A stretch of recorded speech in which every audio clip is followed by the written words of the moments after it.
Je vous remercie, Monsieur le Ministre. Nous en venons maintenant aux questions.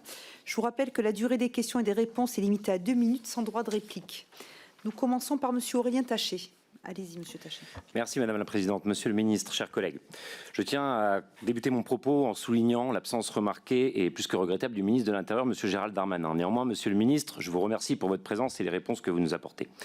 La menace d'ultra-droite est aujourd'hui la principale menace à laquelle les démocraties sont confrontées. Ces propos ne sont pas de moi, mais de Nicolas Lerner, directeur général de la sécurité intérieure, dans un entretien paru dans Émile au mois de février.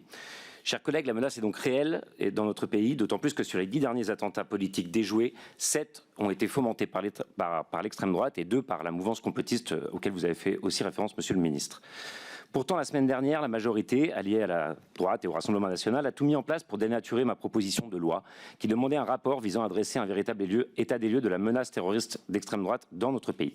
Et c'est regrettable, parce que qu'il s'agisse du milieu académique ou de la commission d'enquête de 2019, tous aboutissent à la même conclusion.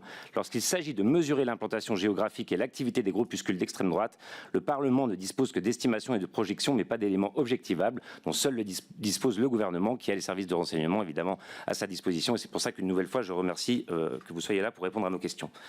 Mais je suis inquiet. Inquiet parce que nous avons vu, pas plus tard qu'hier, des publications de la plateforme collaborative Tajmat qui a fait des révélations sur une vingtaine de groupes néo-nazis infiltrés qui menacent des élus, qui menacent de ratonnade. Je veux d'ailleurs avoir un mot ici pour ma collègue Sophie Taillé-Poyan, pour Benjamin Lucas, pour Sandra Rogol, pour Jean-Yann Bayou, puisque visiblement ils sont dans ces fichiers.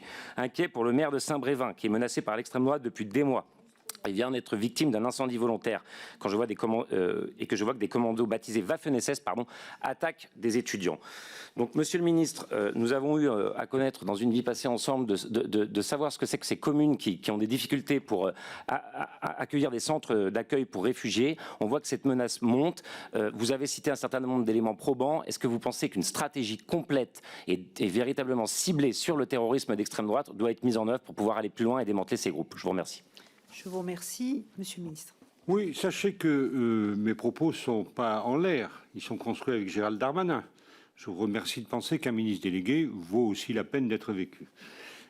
Ceci dit, oui, il y a une menace. Je l'ai confirmé. Le sujet du rapport consolidé et de tout rapport sur la lutte contre le terrorisme est un sujet où le gouvernement, les services ont s'appuyé sur la nécessité de ne rien dire. Il y a, je crois, les chiffres de ce qui est fait. Je vous ai dit les interpellations, je vous ai dit les dissolutions, on pourra y revenir. Et puis il y a le suivi. Le suivi, je le rappelle, je les ai détaillés, c'est la plateforme Pharos, c'est les dissolutions administratives, c'est les cyberpatrouilleurs, c'est le service de renseignement et c'est la remontée des informations partout.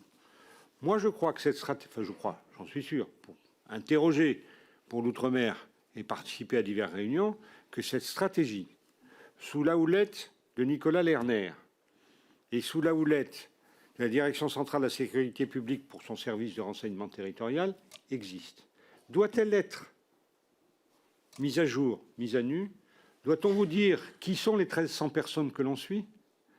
Doit-on vous dire dans quelle structure ils agissent?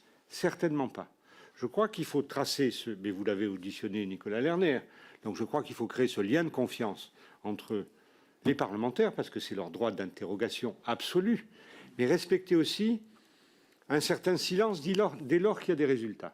Moi, je crois que les résultats sont là.